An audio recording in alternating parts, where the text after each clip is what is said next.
Hello everyone and welcome to today's stream. I'm Natalie Daniels and I am hosting alone today as Claire is not here and nor is Rupert. So do bear with me, and first of all I'd just like to say welcome to everyone who has said hello in the chat room this morning. I will be keeping an eye on that as we go through this presentation. So lots of things to talk about today. We've got the Melbourne winners announcements along with the final update of the London Lift-Off Film Festival, and it has been absolutely fantastic to see how engaged you have all been with both the Melbourne and the London Lift-Off Film Festival. So let's get started. We're going to start with the Melbourne Lift-Off Film Festival. So here we go. So the Melbourne Lift-Off Film Festival there. So we are just going to recap a little bit here on the audience choices and the jury selections that made it through to the network round. I've just realised we do not have a camera on these slides, so I'll whiz through them quite quickly, but it shouldn't be a problem at all. So, as I've mentioned before, do throw away in the chat room if you have any questions or anything that you'd like to share. But let's recap the Melbourne Lift-Off audience choice and jury selections. So we've got Road Dogs, we've got Turbulence, Ophelia O'Leslie, and Behind the Post. And here are their posters.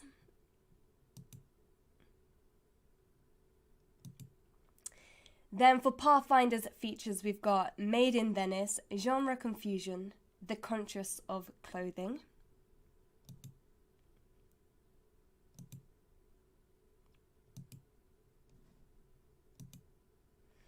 Then Trendsetters features, we've got Symphoria, Thirsty and Drowning in America, Dreams of Hope, All Hail the Popcorn King, Alaska Long Hunters.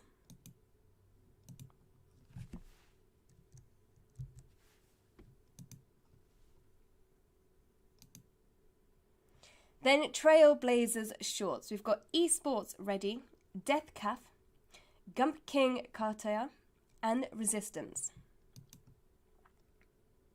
And again, here are their wonderful, wonderful posters.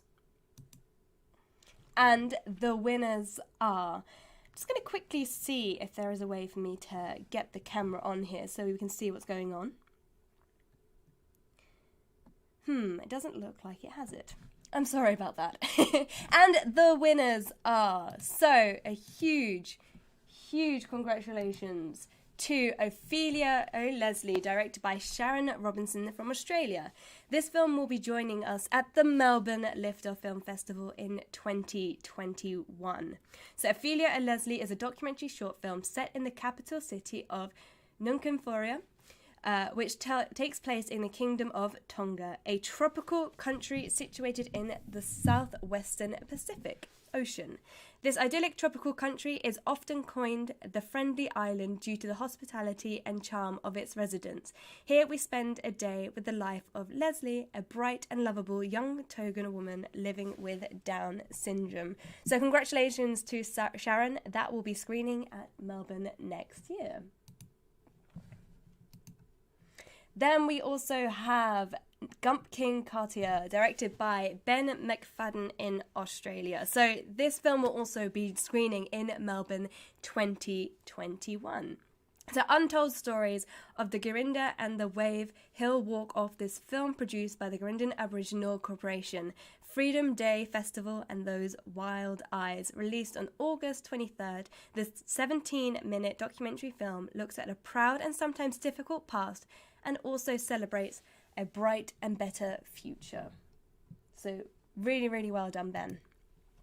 Then the third film that will also be screening at Melbourne is Resistance, directed by Edward Hartley Tom and Vanessa Cox. So there's another Australian film here, which is fantastic as this is the Melbourne Lift-Off Film Festival. Set in dystopian, war-torn society, Resistance is the story of a young girl, Anna, who brings to question her surroundings and those around her. She asks, is it better to live scared or die free? And Present Images, directed by Oscar Weimer, is the fourth film that will be screening at Melbourne next year. When Emma hires Seb to photograph her professionally, Seb takes it seriously. It aims for perfection, erases every blemish and shapes every curve. But in the end, who is manipulating who? So huge congratulations to those 4 films that will be screening at Melbourne Lift-Off next year. So then moving on to the Audience Choice Award. So the Audience Choice Award goes to Esports, directed by Vincent Farfaro. So this will be joining us on a director's commentary roundtable. Summer is a streamer who plays video games and draws to a small online audience. She is offered a spot on a competitive esports team. However, her family aren't very happy about the idea. So this is a brilliant, brilliant film, and it will be taking part in the director's commentary roundtable alongside... Oh, got a sticky mouse today. Alongside Death Cafe, directed by Austin Salt Conwell. So this is a short documentary exploring the bizarre yet supportive role of Death Cafe, where strangers meet to discuss all forms of life and death to form some closure about their recently departed loved ones. Wow, what a great story to tell there as well. And then Genre Confusion, directed by Lachlan Brown, will also be joining us on the Directors Roundtable. So playing heavily on the tropes of 7 different genres, this parody features an ensemble cast that keeps switching settings and characters until the worlds start to bleed together. A very, very, very fun and unique film. And then Symphoria, directed by Catherine Deo. So at 29, Sean Winging is the epitome of a spoiled rich kid living on the largest of his indulgent single playboy father. The years of coddling by dad includes avoiding prosecution from DUI to manslaughter charges continue to fuel Sean's addiction to drug and alcohol. When the law finally caught up with him, Sean is released into a teaching/rehabilitation program at the local university run by J.T. Dalton, a brilliant but mysterious chemist. So these are the 4 films that will be joining us at the Directors Roundtable, and all of the information will be sent out in due course. So huge congratulations to all of the films that took part in the Melbourne Lift-Off Film Festival, and to our winning filmmakers who will be screening at Melbourne Lift-Off next year and joining us in a due course for the Directors Roundtable discussion. So before we move on to the London Lift-Off Film Festival, let's just go back here. I'm sorry about not having a camera on this morning, or this afternoon I should say. I'm not sure where it has disappeared to, but I will keep going back to the screen so you can see what is going on. But as I was saying, before we move on to the London Lift-Off Film Festival, I can see that there's quite a few of you watching, so if you do have any comments, feel free to put them in the chat room and I will announce them here today. But let's take a little recap and remind ourselves of the films that are taking part in the London Lift-Off Film Festival. Here is the trailer.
So yes, as you can see, there's some absolutely fantastic films taking part in the London Lift-Off Film Festival. And we've also been running the festival hub alongside the festival, where filmmakers have the opportunity to network with each other, share your feedback. And that is one thing that has been very, very exciting for us to see. And Personally, I think the focus groups which are on the Festival Hub have worked extremely well. Just reading some of that feedback that you're sharing between each other, it is exactly what we were hoping for. And I really hope the filmmakers taking part in those focus groups have found it just as useful. Do let us know how you are finding the Festival Hub, and we will do our best to improve it, as this is a feature that we plan to run now for all of the other festivals coming up in 2021. But let's find out who the films in the current lead are and the biggest movers of the week are.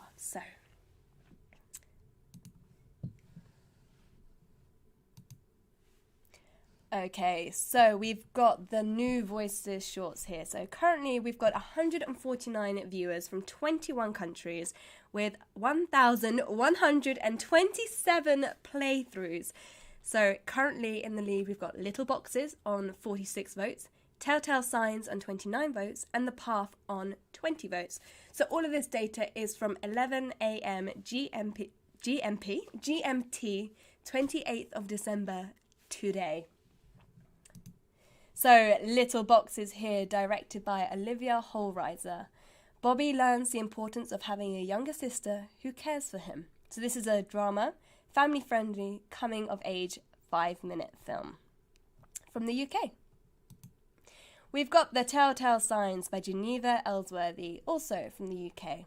A short film about the random encounter between two strangers that change both of their lives for better or for worse. So this is a coming-of-age film and it's 20 minutes long. The Path, directed by Stephen Burke. A lone rambler has a terrifying encounter when he travels a forgotten path in a lonely wood. The Path is a short horror film exploring themes of survival and man's relationship with nature. So, as you mentioned there, it's a horror, sci-fi and folk horror of 10 minutes in length, and also from the UK. So moving on then to Trendsetters Shorts 1. Whoa, look at those playthroughs. We've had a lot of playthroughs on this page. We've had 169 viewers from 21 countries with 1,598 playthroughs. So, well done to Radio Over Nil on 46 votes, Not a Game on 26 votes, and Liquor or Gravy on 20 votes. So, Radio Over Nil, directed by Jack Lance. Vanilla, a byword for boring, is anything but. When a local Madagascan journalist discovers to cover vanilla-related news in his local community, he discovers a world of vanilla gangs, mob justice, and murder. This documentary is absolutely fantastic, and if you haven't had a chance to view it yet, I highly recommend watching this documentary. It's 12 minutes long, and Jack is from the UK. Not a Game is directed by Oliver Cox and Rhys Henderson, also a film from the UK. When four friends mix business with pleasure, relationships will be tested. This is a crime comedy 7 minutes long. Liquor or Gravy by Atticus Francis and Brad Miller, another film from the UK and a very traditional British feel to it as well, especially if you like your eels with your pie and mash. So, from the perspective of Goddard's family-run pie and mash shop, Liquor or Gravy takes an inside look at the culture and community of pie and mash tradition. Documentary, a student film, and a short film. This is 5 minutes long. Just checking here. So, Trendsetters Shorts 2. We are on 83 viewers from 15 countries with 632 playthroughs. So, congratulations to the films that are currently in the lead. We've got Love War on 11 votes, Proslogum on 5 votes, Half a Minute on 4 votes, A Beautiful Day on 4 votes, and On My Own also on 4 votes. So it's very tight there at the bottom, so it'll be interesting to see which films make it through to the network round, which launches in a week's time. So Love and War by Salvador Scaduto. An Italian film here. It's nice to see a different mixture of countries involved in the roundup here today. So, a video projected of violence against women entitled Love, War, exploring the tension between hate and love. Sometimes people confuse love with the idea of being able to do what they want with the person in front of them. And this is a music video. Proslogion by Ben Allen. Reclusive genius invents a machine that can record your dreams. This is a short television, web series and new media, and it's 29 minutes long. Fantastic poster there. That yellow really pops and has that Andy Warhol feel to it as well. And then Half a Minute, directed by Salofakis Kurosalogu. I'm so sorry. I wish I could pronounce that, but it's from Greece. It's a music video as well, which is a video and art experimental film. A Beautiful Day by Lewis Benjamin Peck from the UK. Two strangers at different points in life discuss their past, present and future. This is a drama that is 9 minutes long. And On My Own, directed by Christian Young from the UK. You never know who you might bump into when you need them the most. Two men found hiding, left facing life on the edge. This is a drama that is 15 minutes long. Then moving on to the New Voices feature. So we've had 100 viewers from 19 countries with 683 playthroughs. So Call for Poetic City on 50 votes. Fantastic. That is a huge amount of votes for a feature film, so well done to A Call for Poetic City. Visitor on 27 votes, and A Meeting of Cultures, the inspiring dance story of Anna Pavlova and Uday Shankar and its lasting influence on 21 votes. So Call for Poetic City is directed by Elizabeth Falson from the UK. Ross Nye Stable is the last stable in a large city centre. They do a hard-working and unique job at the community level, and they are struggling. Call for Poetic City is a story of Nye family who came from Australia to England in the 60s and opened a stable opposite Hyde Park. Music by Johnny Greenwood, interpretation Australian Chamber Orchestra, and Liz's interpretation Ruth Nye. Fantastic. And it's a 1 hour documentary there, and look at that stunning poster. Something about looking into an animal's eye. And Visitor, directed by Ibrahim Arara. If you didn't have a chance to, we interviewed Ibrahim along with a few other filmmakers taking part in the London Lift-Off Film Festival, which is available on our YouTube channel, and it was fantastic. They delved deep into their stories and into their films and told us a little bit more about how each film was made and came to life. Highly recommend watching that if you're interested. So there's a need we have for stories. Stories we tell ourselves every day to keep a hold on who we are. An accidental encounter between two men demonstrates the depths of that need. A story is told. It starts with 3 knocks on a door, a misdelivered envelope, and an unexplainable disappearance, unravelling a twisting mystery that, when passed on, retold, and scrutinised, blurs the lines between truth and fiction. So this is a feature 55-minute mystery, thriller, psychological drama. And then A Meeting of Cultures, the inspiring dance story of Anna Pavlova and Uday Shankar and its lasting influence, directed by Proma Charity, also from the UK. This film explores the iconic collaboration in 1923 at the Royal Opera House in London between prima ballerina Anna Pavlova and the then unknown Indian painter turned dancer Uday Shankar, who later goes on to become an international star. This is a documentary that is 53 minutes long. And then the trendsetter features. We've had 115 viewers from 15 countries on 805 playthroughs. So No Roses on A Sailor's Grave is on 34 votes and has been doing very well from the beginning of the London Lift-Off Film Festival. Harag is on 25 votes and Living in Fear is also on 25 votes. So No Roses on A Soldier's Grave is directed by Daniel Oren from Canada. So when a young archaeologist makes an ambitious promise to World War II British Navy veteran, they both had no idea where the adventure would take them. In a race against time and a modest means, a team struggled to locate the lost D-Day ship. What started as an archaeologist expedition becomes a long-lasting friendship. So this is a documentary that is 1 hour and 23 minutes. And if you've been following these streams on a weekly basis, you would have seen this pop up over and over and over again. Highly recommend. and Harag, directed by Shmal Belagirila. I'm sorry if I pronounced that wrong, but Shmal also joined us on those filmmaker interviews, and it was absolutely wonderful to hear how this story came around. So Mohamed, a young Algerian in his 30s, tells his own story of a legal immigrant in France. He used to work in a baking ingredient factories in Algiers. He was engaged and planning his wedding. Overworked, he had to take a break. Then began his descent into hell. His boss fired him, his fiancée abandoned him, he had no connections nor support to find another job in a country plagued by corruption. Without future, he had no choice but to leave. This is a documentary that is 47 minutes long.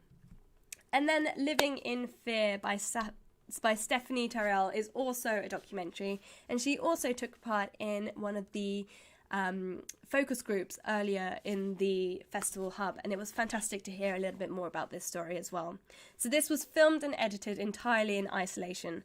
Living in Fear is an educational and inspiring documentary directed by herself, Stephanie, a disabled filmmaker, as she captured the fears and struggles disabled people faced before the government implemented the lockdown on the 23rd of March 2020. This is a documentary that is an hour and a half long, and it just goes to show that documentaries are doing extremely well in the London Lift-Off Film Festival. So I'm just going to move over here. And here we are. I'm sorry about the camera not being available during the presentation of those films, but it is an absolute delight to see films that have been reoccurring throughout the festival month, and also the new films that have made it into the final roundup. So the London Lift-Off Film Festival is available until the 1st of January, and then the films will move in to the network round. And then a week or so later, we will be announcing the winners alongside with the Season Award nominations for this year's event, which is due to take place on the 29th of January, and we are all very excited to have been able to move it to an online event, and we hope that it is just as engaging as it would have been if it was taking place here at Pinewood Studios. I'm just going to check the chat room. So we've got a message here from John. Hi Natalie and the London Lift-Off team. Watching down the road from you in Reading. Oh, you're in Reading. Absolutely. I'm privileged to have a short film / music video, The Joy and Wonder, selected. Good luck to you all. Thank you, John, for sharing that comment. And if you have any questions, as Christina does here, links and everything else will be sent out shortly, and we will, the help team will be available to answer any of those questions. Yes, it feels very strange presenting here by myself and not having anyone to bounce off of, and then the camera going a little bit haywire there. But this is it. Thank you to everyone who has stayed in the chat room and followed the stream. We will be back in the new year. Claire and I will be back, and yes, we look forward to everything that is coming and to announce the films that have made it through to the network round. Stay tuned, and I hope you all have an absolutely wonderful New Year's celebration. Until then, goodbye.